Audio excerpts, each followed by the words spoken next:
Est-ce que vous utilisez vos genoux? Mais apprends, toi, chrétien, à ployer les genoux devant ton Dieu. Ton Dieu n'est pas mort.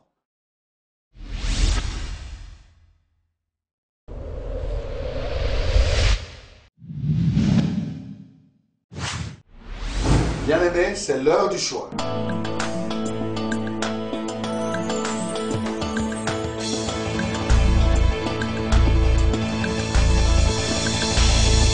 Au pied du Seigneur, je t'invite pour écouter la parole éternelle, car c'est l'heure du choix. C'est l'heure du choix. C'est l'heure du choix. C'est l'heure du choix.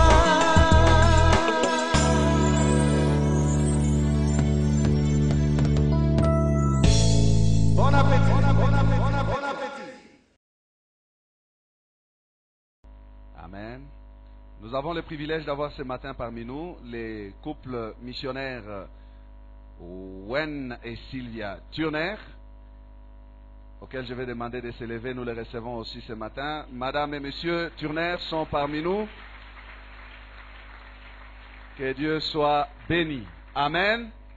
Ce sont des missionnaires pour ceux qui les connaissent, car nous les connaissons comme étant missionnaires au Congo depuis longtemps. Très longtemps même. Ils vivent au milieu de nous et ils s'occupent de la formation des serviteurs de Dieu. Je venais de le dire que j'ai mon prof, le pasteur Turner, nous a donné cours à l'Institut biblique et théologique des Assemblées de Dieu à Massina.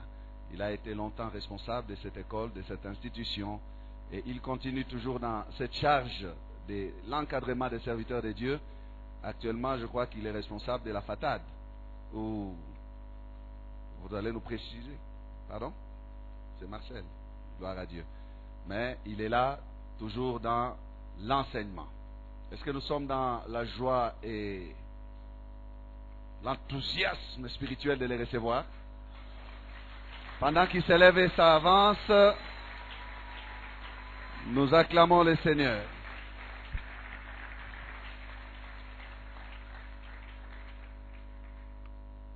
Alors, bonjour à tout le monde. Je pense que nous avons passé par l'ombre de ce que vous avez expérimenté toute la semaine. Et le Seigneur est merveilleux. Et il n'y avait pas un petit coin réservé pour les hommes à quelque part, et ils étaient là cachés, hein? Et les femmes ont pris le jour. Oui, des fois je dis à mes étudiants, je crains pour les hommes, parce que souvent les femmes sont mises dans une position de servitude. Ça veut dire les derniers seront les premiers au ciel. Alors soyons tous des serviteurs, n'est-ce pas? J'ai oublié de dire aux femmes de fermer les oreilles là pendant ce moment-là. C'est merveilleux d'être ici pour la première fois et de voir le frère Amani dans son milieu. Formidable. Et de voir cette congrégation ici. Et Dieu est partout. Hein? Et quand nous cherchons Dieu, il sera trouvé de nous. Oui, nous allons le trouver. Alors ce matin, regardez avec moi dans 2 Chroniques chapitre 20. Je vous ramène chez un vieux ami ici, de longue date, avec moi.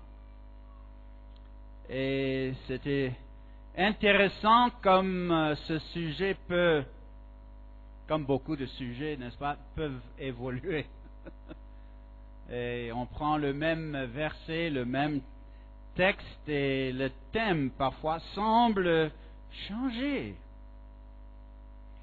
Mais concerne le roi Josaphat. Et dans le chapitre 20 et les premiers 4 versets, les premiers 5 versets, nous allons lire et puis nous allons regarder notre ami. Après cela, les fils de Moab et les fils d'Ammon et avec eux des Maonites marchèrent contre Josaphat pour lui faire la guerre. On vint en informer Josaphat en disant: une multitude nombreuse s'avance contre toi depuis l'autre côté de la mer, depuis la Syrie. Ils sont à Hatzon Tamar qui est en Guédi. Alors, une alliance de 3 rois, Ammon, Moab et les Maonites, s'avance pour faire du mal au royaume du roi Josaphat, le Juda.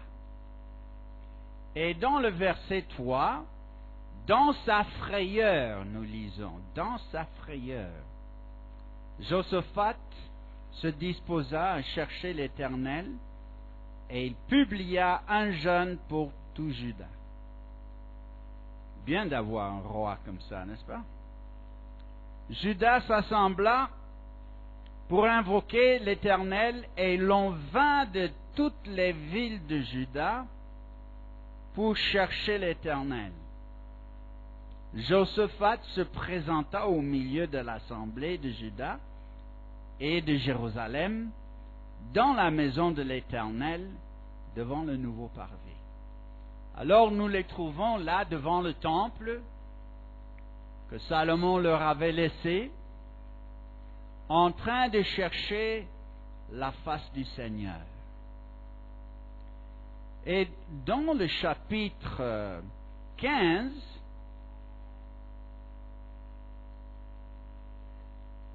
et au milieu du 2e verset, nous avons une phrase où l'écrivain des Chroniques donne sa leçon. L'Éternel est avec vous quand vous êtes avec lui. Et vous le cherchez, vous le trouverez. Mais si vous l'abandonnez, il vous abandonnera. Verset 4. Mais au sein de leur détresse, ils se sont retournés à l'Éternel, le Dieu d'Israël. Ils ont cherché et ils l'ont trouvé. Alors ce matin, j'aimerais voir et les leçons principales qui sont ici. Quand il y a un problème, même si moi-même je suis à la racine de ce problème, et je me tourne vers Dieu, il y a le pardon, il y a le salut, et le Seigneur nous sauve. Si il y a un problème quelconque, et des fois vous ne comprenez pas pourquoi, nous nous tournons vers le Seigneur, l'Éternel Dieu. Seulement le nom l'Éternel a des implications merveilleuses, n'est-ce pas? L'Éternel. Le Père qui ne change pas. Tu es Père. Tu ne changes pas. Ils ont chanté ce matin. Il vient à notre aide et il sauve. Josaphat est un roi qui a bien commencé. Et je vous conseille de lire toute cette histoire à la maison,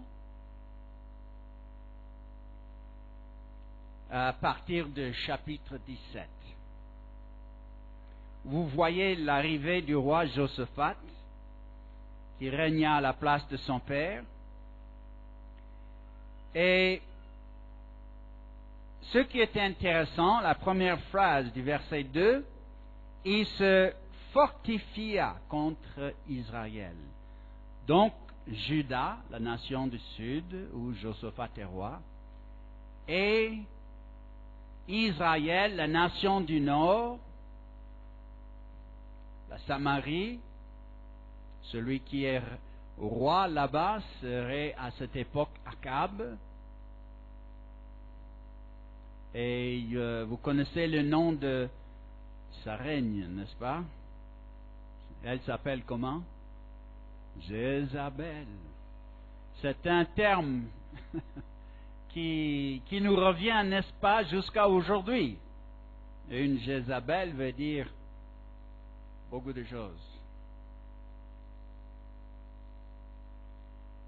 Josaphat avait peur d'Israël. Ils se sont entretués plusieurs fois. Il fallait fortifier Juda. Juda, une toute petite nation,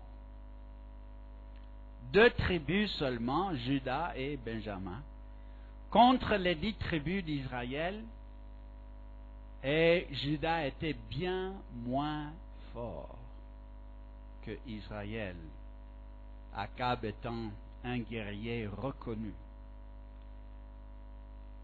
Mais nous lisons, l'Éternel fut avec Josaphat parce qu'il marcha dans les premières voies de David, son père, qu'il ne rechercha point les Baals. Donc il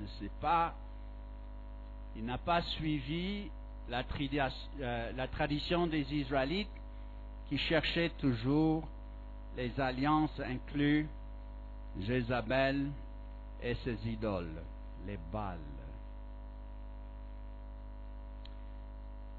Verset 6, son cœur grandit dans les voies de l'Éternel, il fit encore disparaître de Juda les hauts lieux et les idoles. Ensuite, il a appelé ses chefs, et ces chefs sont allés partout en Juda pour enseigner la parole de Dieu et les principes de l'Éternel. Quel roi, hein? Ils enseignèrent dans Juda, ayant, verset 9, avec eux le livre de la loi de l'Éternel. Ils parcoururent toutes les villes de Juda et l'enseignèrent parmi le peuple. Maintenant, écoutez le résultat de cela. Verset 10.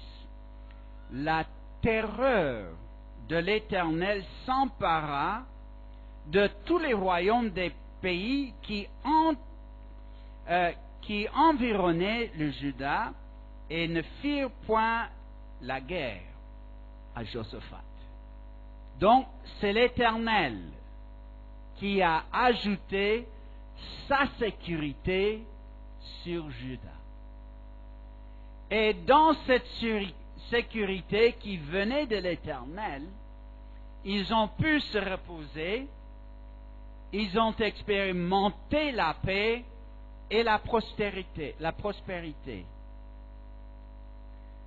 Et ce n'est qu'au moment où nous lisons dans le chapitre 18 le résultat de cette paix, prospérité.